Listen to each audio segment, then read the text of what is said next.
We tend to refrain from thinking about our emotions until we experience them in either their positive or negative states. To be emotional is a key facet of our being, but there are certainly occasions where we desire that our emotions would be suppressed, if not eliminated altogether.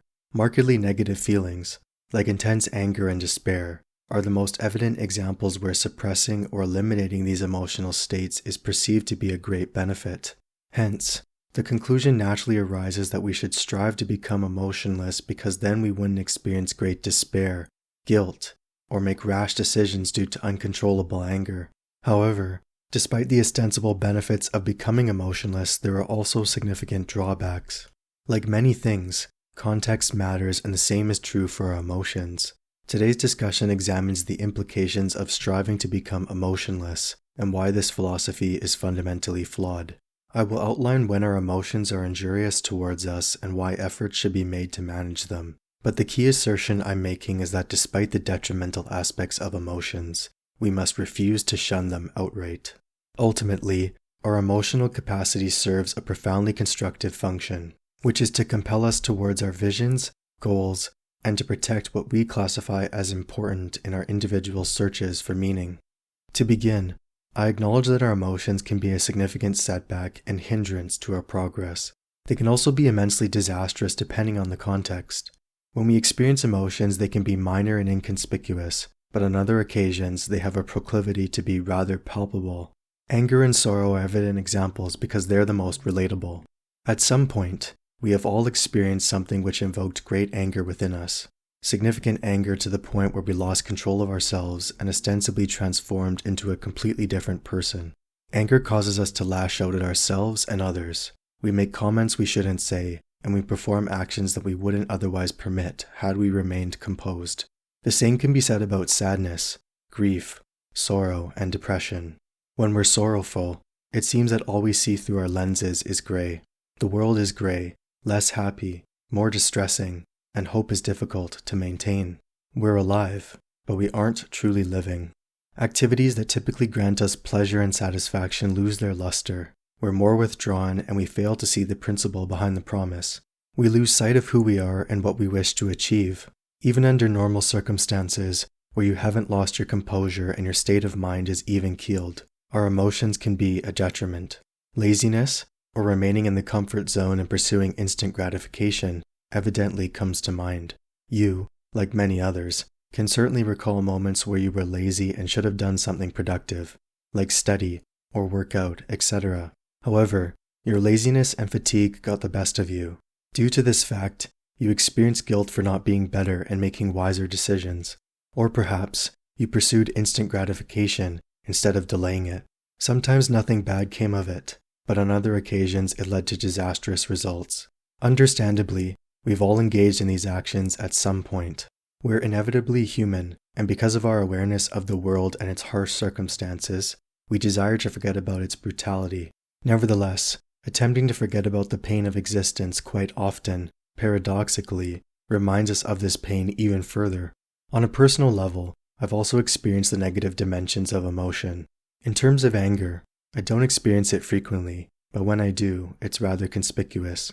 Typically, my anger appears in the form of frustration. I feel frustration towards myself, others, the world, and circumstances. When I'm in this mental state, I question why circumstances can't be different. Why can't what I'm striving for appear faster? Why the past couldn't have occurred differently? And why can't certain chronic pains, distresses, and discomforts cease? As you can imagine and certainly relate to, being frustrated isn't a productive use of time because it tends to serve as fuel for continued existential crises. Digressing to sadness, I've previously mentioned a particular time period where I experienced an intense depression, one that was all-encompassing. It evidently took a significant toll on my mind and body. I found it arduous to maintain hope and I lost sight of my goals. I eventually emerged from it, but not without going through what I perceived to be physical and emotional hell.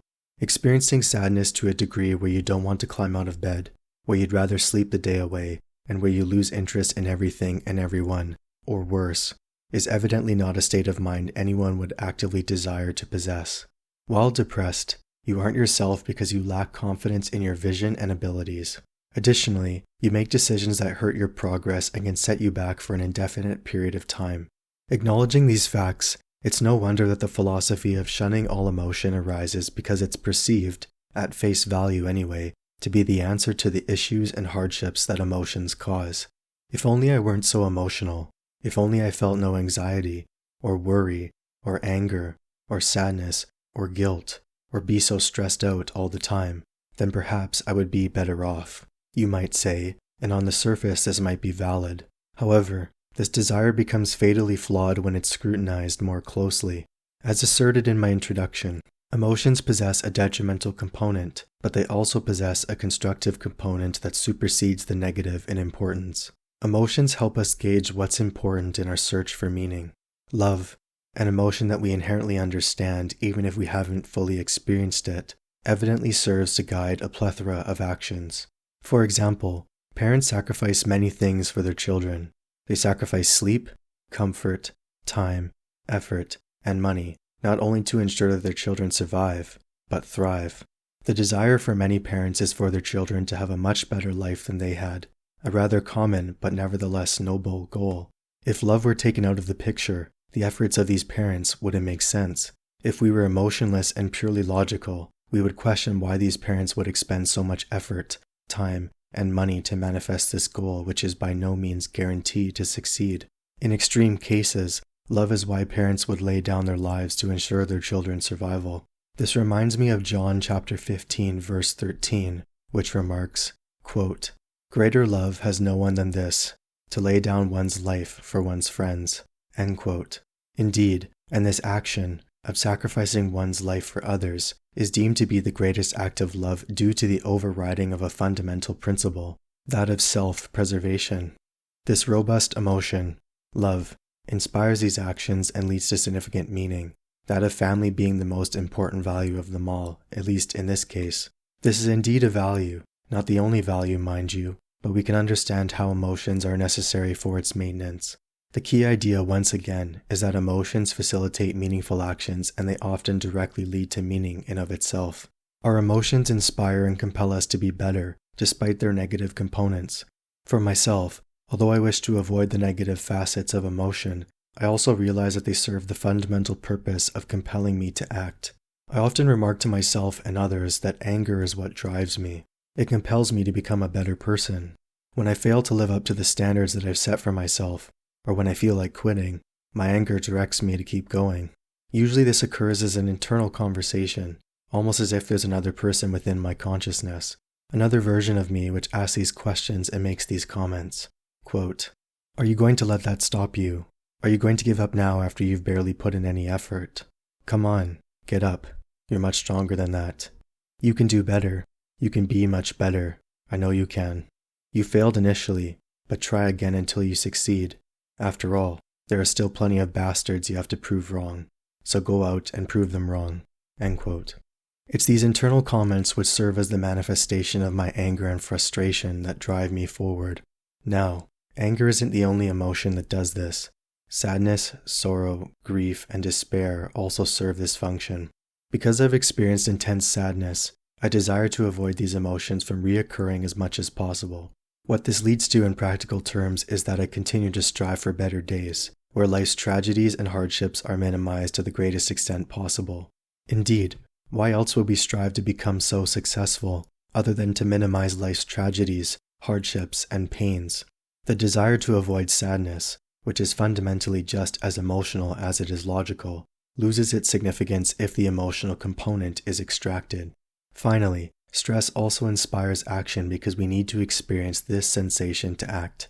Otherwise, we would more than likely delay a particular course of action until it's too late. Stress and other negative emotions, despite their extreme intensity on occasion, inevitably serve a higher, more productive purpose, that of facilitating meaning and helping us determine what is valuable in this life. To conclude, if we were to shun all emotion, to forgo experiencing any emotion, especially the negative ones, then we would truly lose sight of what matters. I'm not suggesting that you should let your emotions run wild, as they can have disastrous implications.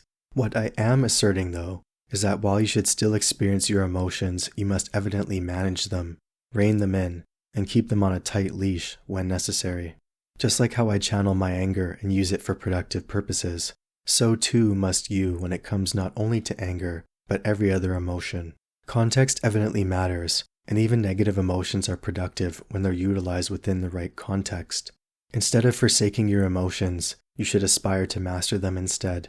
As the old saying goes, master your emotions or they will master you. Indeed, mastering and not shunning them is the key to preserving balance where you can rationally pursue your ambitions without losing sight of the underlying meaning or why you're doing so in the first place.